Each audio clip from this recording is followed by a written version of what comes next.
ஒரு கிராமத்துல ஒரு பாட்டி தனியா வாழ்ந்துட்டு வந்தாங்க.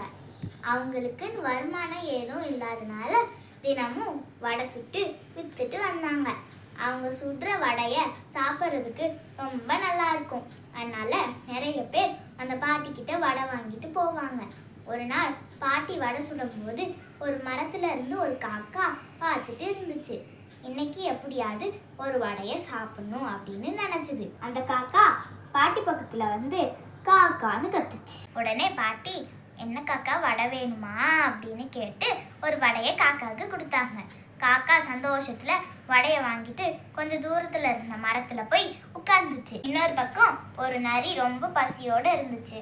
அது சாப்பிட ஏதாச்சும் கிடைக்குமான்னு பார்த்துட்டே வந்துச்சு.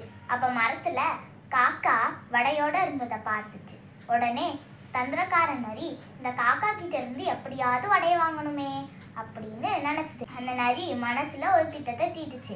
நரி காக்கா கிட்ட, எனக்கு உன்ன மாதிரியே குயில் நண்பன் ஒருத்த உண்டு. அவன் ரொம்ப நல்லா பாடுவான். நீயும் பார்க்கறதுக்கு கொஞ்சம் அவனை மாதிரி தான் இருக்கிற. எனக்கு என்னவோ நீயும் நல்லா பாடுவேன்னு தோணுது. எனக்காக ஒரு பாட்டு பாட அப்படின்னு சொல்லிச்சு. புத்திசாலி காக்காவுக்கு நரியோட திட்டம் புரிஞ்சுது. உடனே அது தன்னோட வாயில இருந்த வடைய மரத்தோட கிளையில வச்சுட்டு ஒரு காலால பிடிச்சிட்டு காக்கான்னு பாடுச்சு. ஆடி முடிச்சுட்டு நரிக்கிட்ட, என்ன நரியாரே, என்னோட பாட்டு நல்லா இருந்துச்சா அப்படின்னு சிரிச்சுக்கிட்டே கேட்டுச்சு. அப்புறம் வடையை சாப்பிட ஆரம்பிச்சுது.